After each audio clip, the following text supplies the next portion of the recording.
So now, something that happened, I believe that was is it last week. Yes, I want to talk about it, but it kind of slipped through the many things going through. But I thought I'd come back to it, and there was this little scuffle. Should I call it a scuffle? Should I call it a little spat?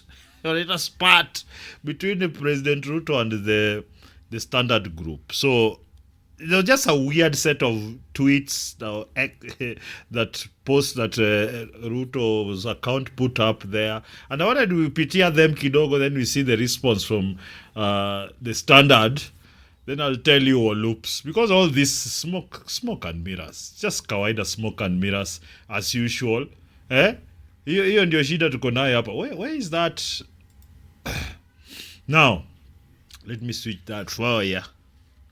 Okay, so tuko hapa to X. So hapa, let's see. I wanted to go up Bomas International Convention. Hey, mse anafanya construction. Bro, huyo ni William Somoe. Hear that name. Oh yeah. Sasa William anasema hivi. Bro, the billionaire you are hiding behind debts, forcing many months unpaid labor, slaving to defend your Standard headlines. Bold extortion, gangsterism driven by greed is heartless to loyal workers, insulting to journalism, and betrayal to free media that Standard once belonged. Ruto was mad. Hii hata ni yeye mwenyewe alipost. That even the language, the statements are not very coherent. He just said it, bro. Now, the thing is, this is, for those of you who don't really get it, this is a fight for supremacy, in my opinion, of Rift Valley, the so-called Rift Valley region, Wakale and whatnot. The Mois, of course, we all know, he was the kingpin for a long time, yes? So Ruto has come, he's become president, and I think they're at loggerheads with the Mois. I don't know whether it's for show or it's real, but it feels like it's real.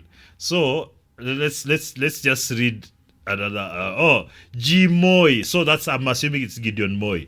Your Standard media's 5 days a week extortionist propaganda headlines on me and my administration transformative track record will get you nothing and nowhere. Blackmail. Hey, capital letter. I'm telling you, Ruto was typing these things himself. He was pissed off. I think there's that report that the Standard released. Is it the other two-parter? They are saying the promises against it. I'll go check. We see. Maybe we'll watch a bit of it. I don't want the video to go too long, but sometimes it's just long. What? So nowhere. Blackmail to yield to your greed. Never. Kenya belongs to all Kenyans, not you. Jaribu 8 days a week. Do your worst. You see? I promise you, the president was typing this himself.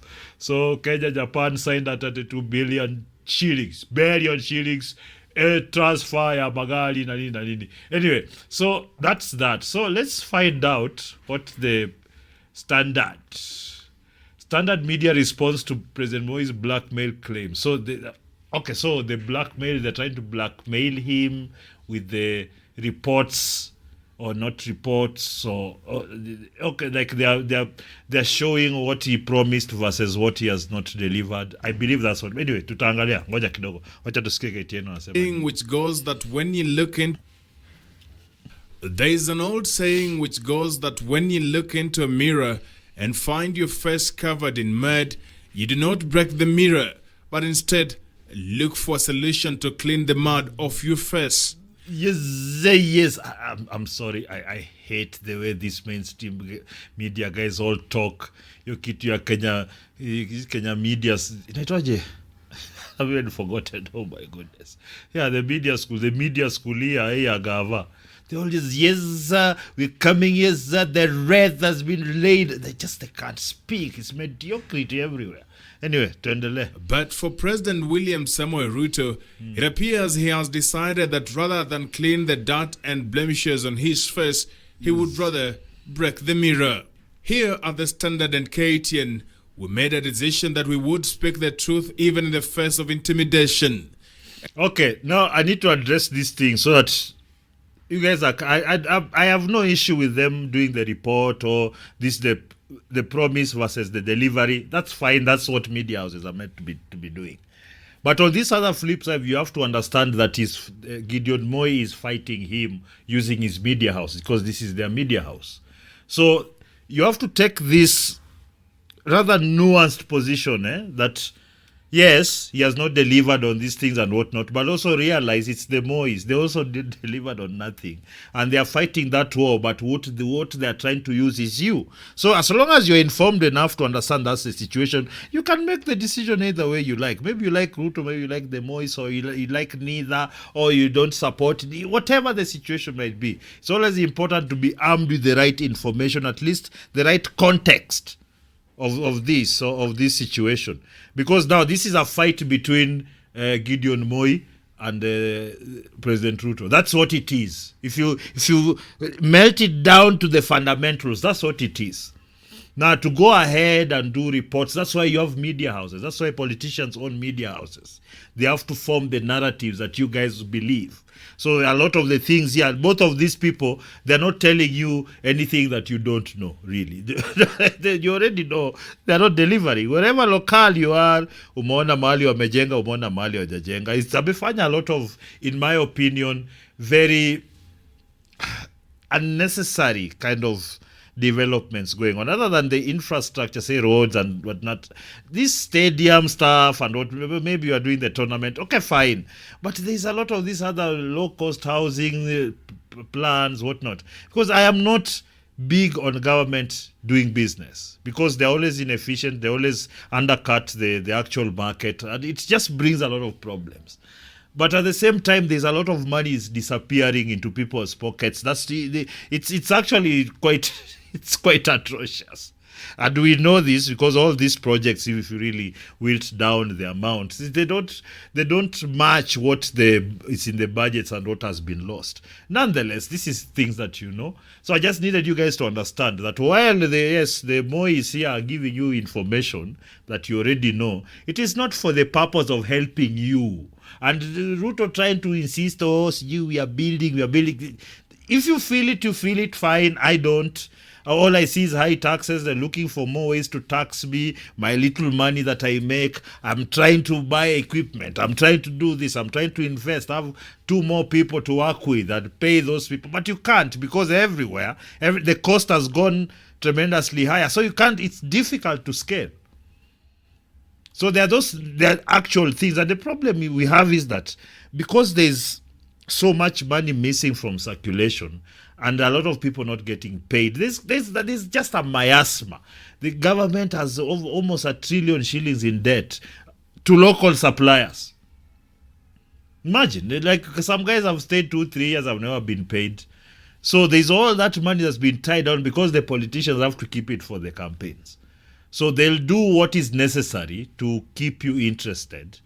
They'll build white elephant projects, because tutaona to accept housing, houses are houses, but those will just turn out into low-cost ghettos, as everywhere it's been tried in the world. But let's continue with KTN's whining. And we have been bringing you reports that have been verified and that clearly expose the failures of the government and its falsehoods. This week's headline on the Standards, which we titled "In 6 Months," and KTN special. So these are the same time they are marketing their.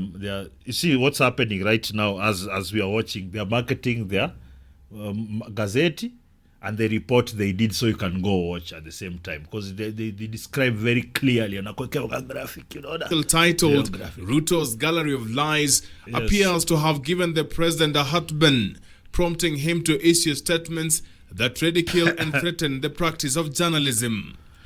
Look, you guys are not journalists. You like regurgitating a lot of nonsense from politicians. You're basically mouthpieces for propaganda of whoever is paying you. If it's NGOs, fine. If it's a politician, one or the other who owns you, or his friends, or whatever the case may be, that's who you are. And you see, mainstream media across the world has lost its stature as the where you go to find the truth. It's laced with a lot of lies and manipulations and exaggerations and all that. So even as this guy is doing this emotional thing, you should just give us the facts. You should stop being poetic here and trying to offer some, I don't know, what is it called, some analogies. I don't know, Guinness. That's why news is bad. These days it's all about trying to drive up the emotions. Nonetheless, on his X account, President William Ruto wrote, what and I I've just quote, read. Gmoy, your standard media's 5-day-a-week extortionist propaganda. This guy recorded this thing in a okay, they didn't tighten or just add a little bit more some bass kidogo kwa ubali na katrebo hivi. Propaganda headlines on me and my administration's transformative track record will get you nothing and nowhere. Blackmail to yield to your greed? Never. Kenya belongs to all Kenyans, not you alone. Jaribu 8 days a week. Do your worst. And so we have several questions regarding this, Mr. President. Yes. You attended several meetings in Tharaka Nithi, the home county of Deputy President Professor Abraham Kithure Kindiki, where he declared that the Nithi Bridge would be constructed. Hii Nithi itakoma kuua wananchi wa hapa Meru na Tharaka Nithi na sehemu hii. Do you know, you guys, can I tell you the thing that really pisses me off about us? It's how we can't do simple things like build bridges, simple bridges. Just the most rudimentary construction that can be done. But because we've embedded such mediocrity and corruption in our systems and how we do everything. Shortcut hapa, lazima ukule pesa ya simiti, lazima ukule pesa ya mawe, lazima ukule pesa ya kila kitu. You do not, first of all, you overcharge 2-3 times. Then on top of the money you're getting that's extra, of course you guys have to katana your pieces, whatever. You still buy the worst materials and less of them. You don't even meet whatever ratios are required. Like, you know that thing, it annoys me. The fact that we have to give Chinese companies money to build roads, just tarmac road that's been in existence for over a century. Like the technology is already set. It's not rocket science. Nobody's asking us to go to Mars. Just build a goddamn road. Just fix a road. Like, why can't we do those simple things? Now, you have whole presidents going to stand for footpaths to be made, spend all the money there. Just, man. We have a problem. We have a very big problem. Hii Nithi Bridge, mimi nitatengeneza. Atatengeneza? Bridge hapo imesumbua sisi na nakumbushwa kila siku inaitwa Nithi Bridge. At one point, you said the contractors had already arrived. Hiyo Nithi Bridge contractor amefika. Na contract. Why do I'm telling you, politicians are sick in the head. Like, he just telling you something that's not there. But amesimama kabisa. Tana mobilize. Mimi nataka alete contractor the other week. Ya bridge. Ya Nithi. And later, you said the bridge would be completed before May this year. Tumeweka pesa ya serikali 1.7 billion ya kujenga hiyo barabara, barabara. 1.7 for a bridge. Is it, for the road plus the bridge or just the bridge? Kiasi, lakini mainly the bridge. So it's like 1 billion shillings for a bridge. That bridge,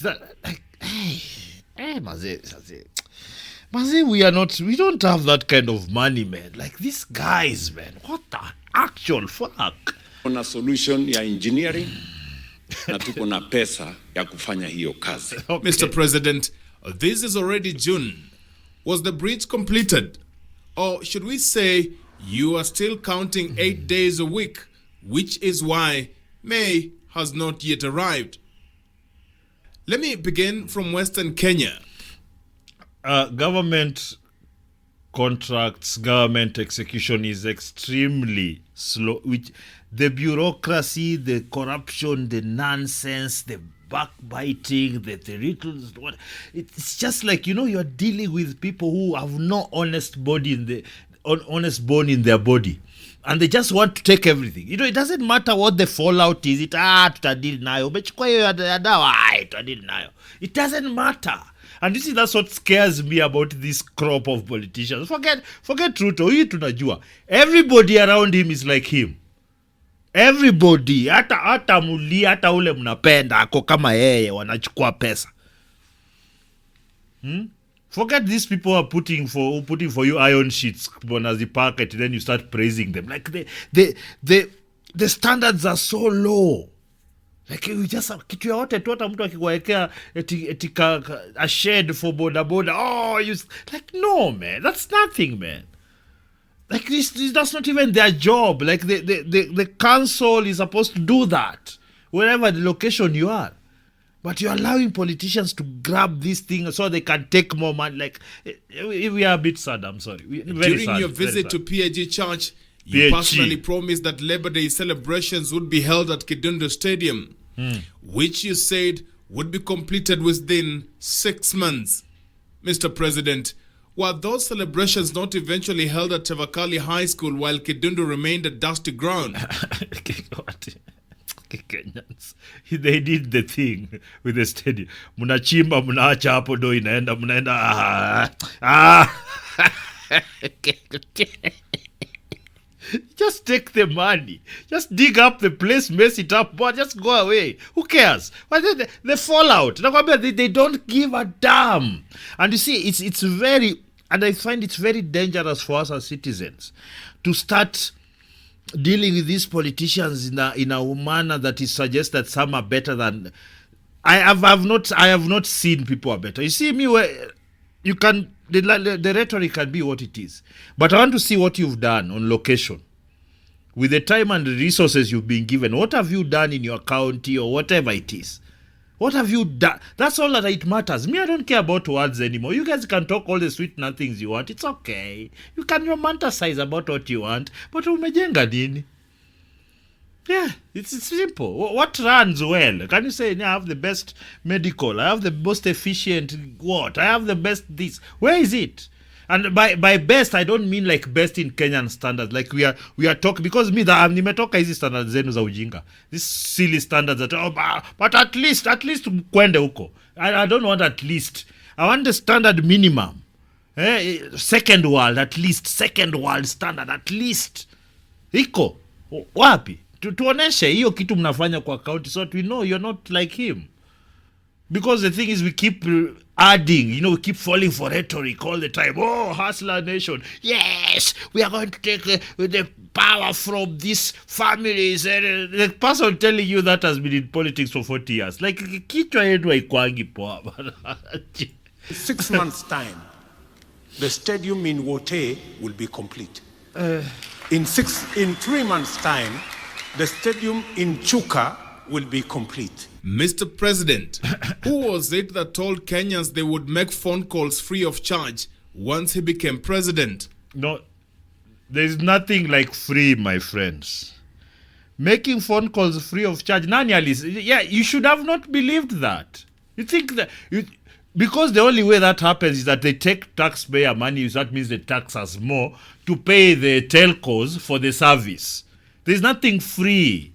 And I think we need to get off this mindset that a politician who's all telling you there's free this, free health, free. There's nothing free education. There's nothing. Because everywhere they claim it's free, the standards are in the gutter. Without any exception. Look at the schools.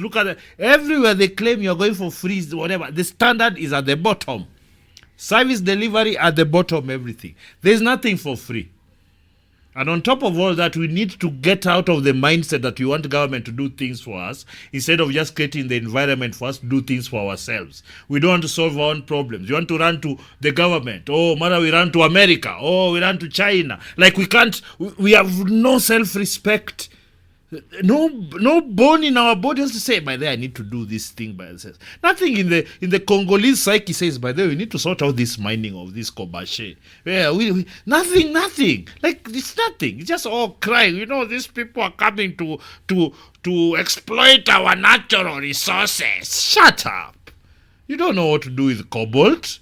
they're exploiting the resources the way you allow them to. You form your little gangs and you commandeer the area. Then, you're blaming the person who's coming to take advantage of your corruption. And him, there, wherever he is creating millions of jobs, technology, whatnot. What do you have? You have kids, barefoot kids who getting sick from all the chemicals that they have to inhale when they are mining that stuff. Like bottom feeders with we don't even have no shame. And then we go to the UN and this is Western world. Maybe I'm off that train, by the way. You guys can go cry to white people all you want. Me, I just want to trade with them, learn from them, the best society, the best technology, the best processes. That's all.